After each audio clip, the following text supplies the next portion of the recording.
Saudara, kita berjumpa kembali di dalam channel Pemuritan.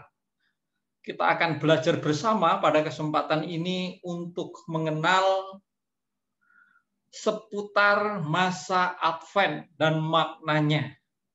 Oke, kita langsung saja dengan mengawali pertemuan kita kali ini dengan membuat tanda salib dalam nama Bapa dan Putra dan Roh Kudus. Amin.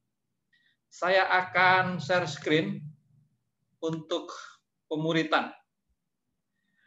Saudara, Advent adalah masa yang kita lalui sebelum kita memasuki Natal. Sesungguhnya apa sih? Bagaimana lalu maknanya dan seterusnya hal di seputar Advent? Advent itu ditandai dengan sangat jelas secara fisik adanya lingkaran Advent yang terdiri dari 4 lilin. 3 lilin warna ungu, 1 lilin warna merah muda. Tujuan kita mempelajari atau mendalami topik ini adalah pertama agar kita mengetahui apa tujuan adanya masa Advent. Kedua, mengetahui kapan mulai dirayakan. Praktek adanya masa Advent dalam gereja Katolik itu kapan mulai ada.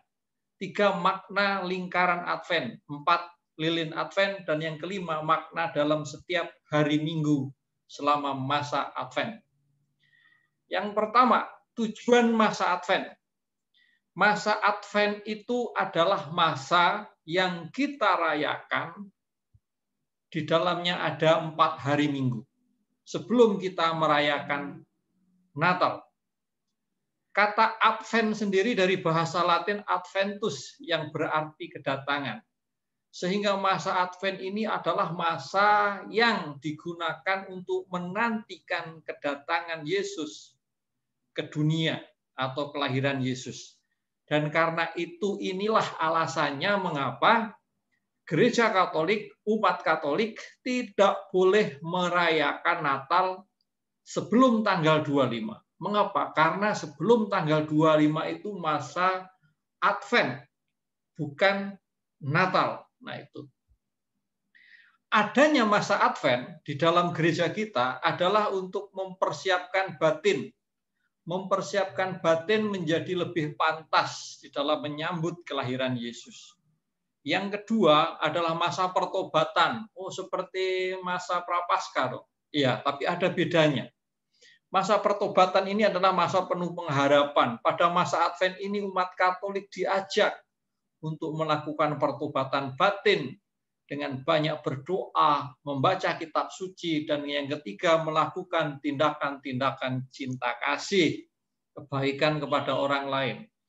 Kapan sih masa Advent itu pertama kali ada di dalam gereja?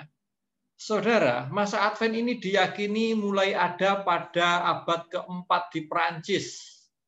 Pada waktu itu, setiap kali menyambut Epifani itu hari penampakan Tuhan, yang saat ini kita rayakan biasanya di minggu pertama bulan Januari. Nah, sebelum Epifani, dilakukan persiapan dengan pertobatan selama 3 minggu, lalu yang kemudian diperpanjang menjadi 40 hari. Lalu pada tahun 380 ada konsili lokal di Saragossa itu di Spanyol.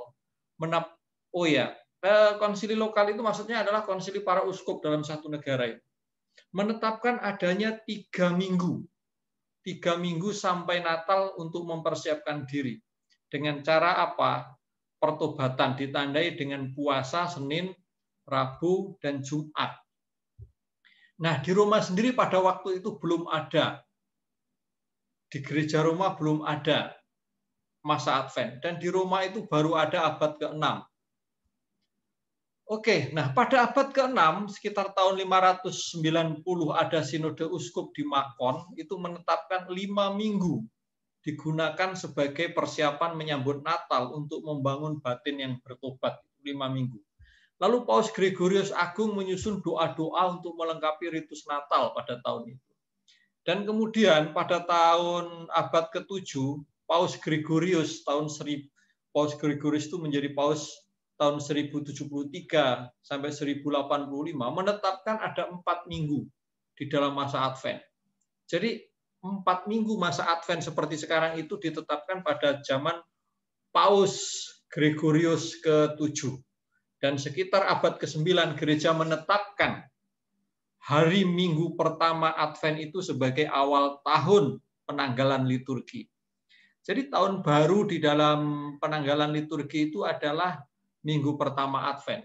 1 minggu sebelum masa Advent, kita merayakan Yesus Kristus, Raja semesta alam. Itu penutupan tahun liturgi. Nah, kita bisa melihat ada gambar lingkaran Advent, saudara-saudara. Lingkaran Advent. Lingkaran Advent ini dibuat dari daun-daun segar hijau dengan 4 lilin, dan itu dibuat pertama kali di Jerman sebelum kekristenan berkembang. Dan itu dimaknai pada waktu itu di Jerman, itu dimaknai untuk apa? Untuk menandai bahwa musim dingin yang gelap itu akan segera lewat. Nah, setelah Kristen berkembang, kekristenan di sana berkembang, tradisi ini tetap dipertahankan, dimaknai dengan cara yang berbeda, yakni bahwa terang Yesus Kristus akan datang.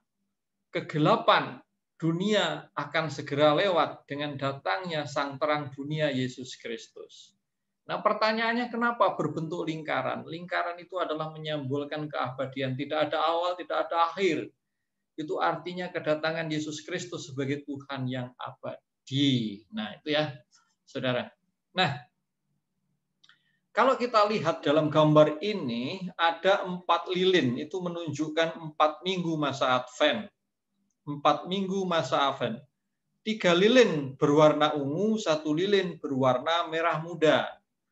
Lilin berwarna ungu melambangkan pertobatan, merah muda melambangkan sukacita. Dan setiap 1 minggu itu dinyalakan 1 lilin. Maka kalau lilin ini bernyala 1, berarti itu minggu pertama Advent. Nanti lilin kedua dinyalakan 2 lilin, berarti 2 minggu Advent.